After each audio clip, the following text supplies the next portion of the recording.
Bom dia, turma, paz em Cristo, tudo bem? Espero que todos estejam bem. Então, pessoal, vamos lá, continuando a nossa aula aí. Ontem à noite eu tive um problema aqui, eu não consegui colocar essa aula aí no grupo dos senhores, mas enfim, abra o seu módulo aí a partir da página 66. Nós vamos falar do contexto, né? Dentro da hermenêutica, esse tópico ele é de suma importância para o aluno fazer a sua hermenêutica de um texto sagrado.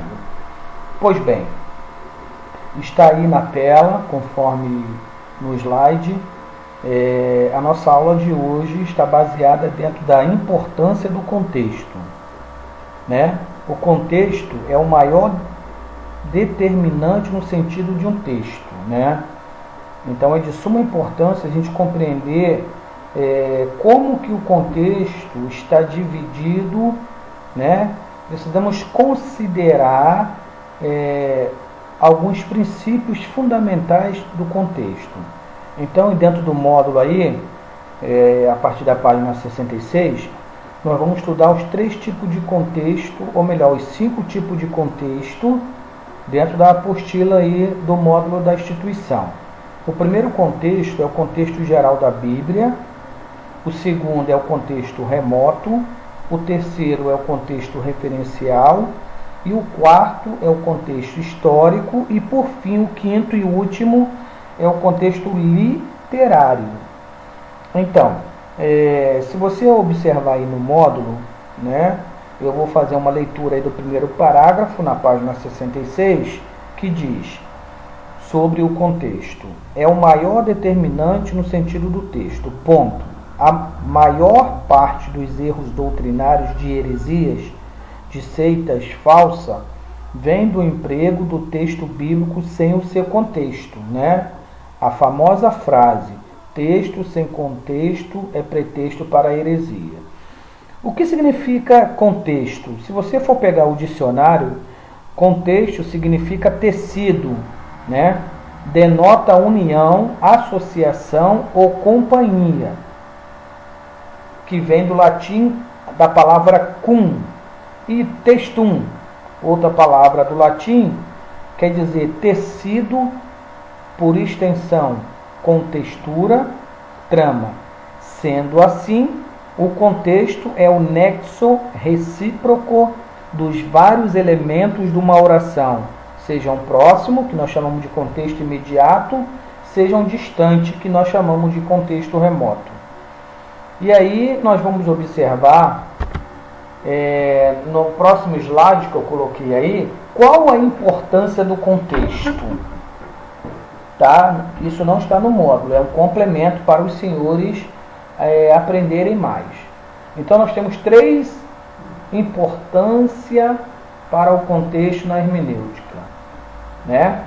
Aí eu coloquei aí no slide, o contexto é importante para a validação de uma interpretação por 3 razões. Primeiro, letra A, as palavras e locuções e as frases podem assumir sentidos múltiplos. Então, assim, o que vai determinar o sentido de uma palavra dentro de uma frase é o seu contexto, entendeu? Então pode ter vários sentidos, né? Quando nós usamos uma expressão, um provérbio popular, é tudo farinha do mesmo saco, né? Então, assim, essa palavra, ela pode ter sentidos múltiplos, vai depender do contexto em que eu colocar esse provérbio. Letra B, os pensamentos normalmente são expressos por sequência de palavras ou de frase. Por exemplo, eu coloquei a palavra manga. Então, assim, essa palavra manga, ela vai expressar o quê? Um fruto, a manga que nós comemos, ou parte de um vestuário da camisa. Manga curta ou manga longa, entendeu? Assim, então, assim, o que vai determinar se essa manga é um fruto ou se é parte da minha camisa é o contexto. E, por fim, desconsiderar o contexto acarreta interpretações falsas, além de se constituir numa exegese, Então nós aprendemos, e eu falei lá atrás, que a exegese é extrair do texto o que o texto está dizendo. E a exegese é colocar no texto aquilo que o texto não diz. Isso é muito perigoso. São as más interpretações e isso cria a heresia. A heresia leva um engano que, consequentemente, vai levar à apostasia. Ok? Ainda dentro do contexto, né? Eu coloquei essa complementação aí. Por que é importante conhecer o contexto? Pois bem, né? A importância de se conhecer o contexto dá-se quando a gente precisa conhecer palavras. Então eu coloquei na prática os textos bíblicos, depois vocês vão dar uma lida com calma e fazer essa leitura e conferência. Por exemplo, existem palavras que são sinônimos, né? Palavras de letras diferentes e significados. Palavras de letras diferentes e significados. Conceitos semelhantes. Por exemplo, luminária, candeeiro, candeia, lâmpadas. Tá vendo aí? São palavras diferentes, mas os significados e conceitos são semelhantes. Compreenderam bem? Está lá em Provérbios, Marcos, Salmos. E aí você dá uma lida em casa. São mesmas palavras com letras diferentes, mas o significado é o mesmo. Quando fala de luminária, de candeeiro, de candeia e de lâmpada. Agora vamos ver os antônimos, né? Os antônimos, palavras de letras diferentes e significados e conceitos opostos. Por exemplo, justo e ímpio.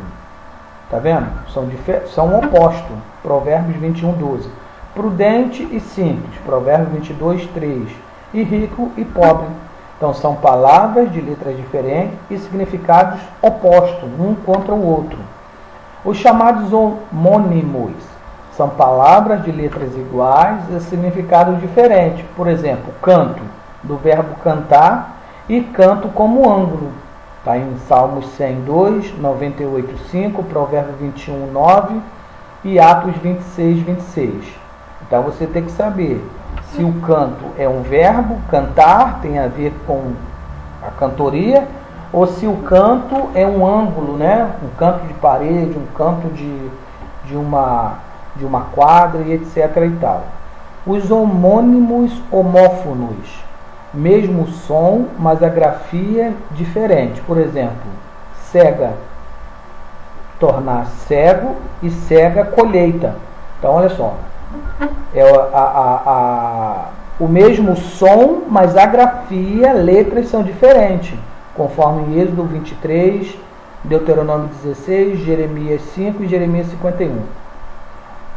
Homônimos perfeitos têm ao mesmo tempo a escrita e pronúncia idênticos, mas significado distinto. Por exemplo, pelo, que pode ser pelo do corpo, e pelo, uma preposição.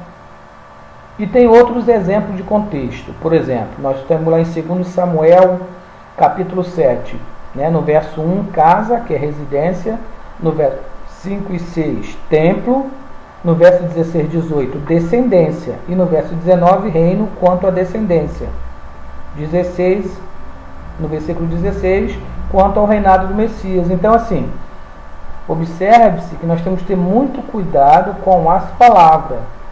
Se aquela palavra, casa, residência, templo, descendência, o que significa dentro do contexto. Outro exemplo é a palavra mundo, muito conhecido, né? João 3,16, você vai ver o mundo, mas quando chega na primeira epístola de João, capítulo 2, é um sistema rebelado e organizado contra Deus. E quando você vai para João 1, 9 e 10, é o mundo habitado, ou seja, o universo. Então, essa palavra mundo, ela vai ter, dentro do contexto, algumas interpretações diferentes. Nós vemos de novo a palavra casa, em Mateus, é casa, moradia. Já em Marcos 3 e Mateus 12, já é família. Aí assim vai sucessivamente, né? Aí você vê que a palavra casa também pode denotar uma nação ou uma descendência. E a palavra casa também pode significar o corpo físico, né? Ou figurado, que é a habitação de Deus. E outra palavra para encerrar aí o nosso exemplo bem prático, à luz da Bíblia, você vai ter que ler todas essas referências, encaixar e ler o contexto, tá? Os versículos antes e os versículos depois. Manto é a túnica ou capa usada por Samuel, lá em 1 Samuel 15. Já no verso 28 é um sentido figurado, isto é, o reino ou o reinado, que é cortado, né? Se você observar aí o contexto da profecia. E 1 Reis 11, 19 já é o manto rasgado, que representa o reino dividido em 12 pedaços, que são as 12 tribos. No versículo 31, 10 tribos. Em 2 Reis 9, no sentido figurado, pode representar pessoas. Então, olha o quanto é importante a importância do contexto para validar uma interpretação. Ou seja, o que vai dar validade a uma interpretação bíblica, principalmente quando se trata de doutrina bíblica, é todo um contexto. Amém? Então eu aconselho os senhores a pegar esses exemplos bem práticos que eu coloquei aí e vocês darem uma lida no contexto dentro do texto de cada referência, tá? Aí continuando aí na página 66, ele vai dividir aí o contexto geral da Bíblia, né? Que abrange a Bíblia considerada como um todo, panoramicamente. Então você precisa ter uma visão panorâmica da Bíblia para poder fazer uma correta interpretação. Quando eu digo uma visão panorâmica, eu digo que você precisa aprender a estudar a Bíblia de uma forma sistemática, né? Conhecendo as suas divisões, o Antigo e o Novo Testamento, os grupos do Antigo Testamento, os grupos do Novo Testamento, que tipo de literatura cada grupo está adequado. E na página 66, nós temos aí o próximo, que é o contexto remoto, é aquele que fica longe e distante do texto, em consideração, mas com ele faz um exame, ok? Então, assim, você precisa pegar essas referências para entender, né, dentro das passagens bíblicas, qual o significado. Se o contexto é ali próximo ou se ele está mais distante para você entender o significado daquelas palavras. Tem aí alguns exemplos de Êxodo com números, Êxodo com números, e Ezequiel 1 com Ezequiel 10, para você entender quem são aqueles seres viventes na visão do profeta. E também você tem uma referência no Novo Testamento, em Atos 9, 25, com 2 de Coríntios 4, 33. O terceiro contexto ele chama de referencial. São referências ou passagens paralelas do texto que se estuda. É uma forma de contexto remoto, né, distante. Só que esse contexto referencial, segundo o módulo aí, ele é dividido em duas partes. Quais são? É o contexto referencial verbal, são referências em que ocorre a mesma palavra, por isso que é verbal. Por exemplo, Jerusalém em Mateus 2:1 com Apocalipse 21:10, as palavras são as mesmas, mas são lugares diferentes. Então isso é uma referência verbal. Isso acontece muito nas Bíblias que tem nota de rodapé embaixo. Você tem que ter muito cuidado se aquela referência ali é verbal ou se ela é real. Ok? Aí ele cita aí na página 67 outros exemplos da palavra fé. Né? Ele dá vários exemplos. Atos, 1 de Coríntios, Efésios e 1 de Timóteo. Em todas essas referências que ele coloca aí no módulo, aparece a palavra fé, mas a expressão fé é diferente em cada referência. Aí você precisa diferenciar. Quando Lucas escreve Atos 6:7 e 13:8, 14:9, ele está falando de que tipo de fé. E quando Paulo escreve aos 1 Coríntios 12:9 e Efésios e Timóteo, a mesma questão. Temos que diferenciar que tipo de fé que ele está falando ali. Um outro exemplo muito fácil de entender, e estão todos no único capítulo aí, é quando você lê Romanos capítulo 7. Né? Você destaca aí 4 tipos de lei. E a mesma palavra ela vai aparecer 4 vezes, ou até mais, dentro do próprio capítulo de Romanos 7, mas a palavra lei ali, ela vai tratar de essas leis que ele deu exemplo aqui. Primeiro, a lei civil, a lei mosaica, a lei da consciência e a lei do princípio dominante da vida. Então faz o necessário você dar uma lida e vai lendo todo um contexto, o que está acontecendo ali, e você vai compreender que cada vez que aparece a palavra lei nos versículos destacados, não é a mesma lei de outros versículos. Deu para você compreender? E eles dão outra referência aí, letra B, na página 67, sabedoria. Letra C, a palavra porta, tem vários significados, né? É a mesma palavra, mas são coisas diferentes. E aí você vai para a página 68, você vai encontrar aí também a palavra mundo, né? Letra D. Que tipo de mundo está falando aí o escritor? Então, quando você estiver lendo, fazendo a sua hermenêutica, faz-se necessário você trazer essas regras e princípios do contexto. E assim sucessivamente. A palavra igreja, né? Tem vários significados, pode aparecer a mesma palavra, mas dependendo do contexto, estaria ali representando uma assembleia, um ajuntamento, uma congregação e etc. e tal. Letra F, a palavra salvação, né? Que pode ser a conversão, pode ser a vinda de Cristo, né?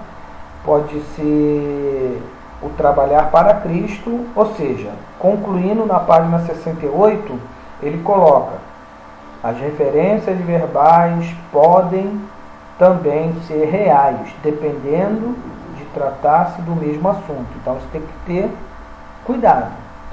E a segunda classe do contexto referencial, nós chamamos de referências reais. A primeira que nós vimos foram referências verbais. E quais são as referências reais? São referências em que ocorrem a mesma ideia, o mesmo sentido, o mesmo assunto, mesmo que as palavras sejam diferentes. Olha aí, viu como é oposto da primeira referência verbal? As concordâncias bíblicas apresentam as referências apropriadas verbais, junto com as reais, uma vez que a concordância é uma simples catalogação de referências bíblicas sobre um determinado assunto. Você sabe distinguir as referências verbais das reais numa concordância? Aí ele coloca aí alguns exemplos de referências reais. Quando você lê Efésios 2:1, santos, 2 Coríntios 5:17, nova criatura, né?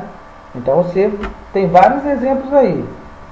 Todas são palavras diferentes, mas o assunto é o mesmo, pois todas as referências são reais, isto é, tratam de um só assunto, o salvo.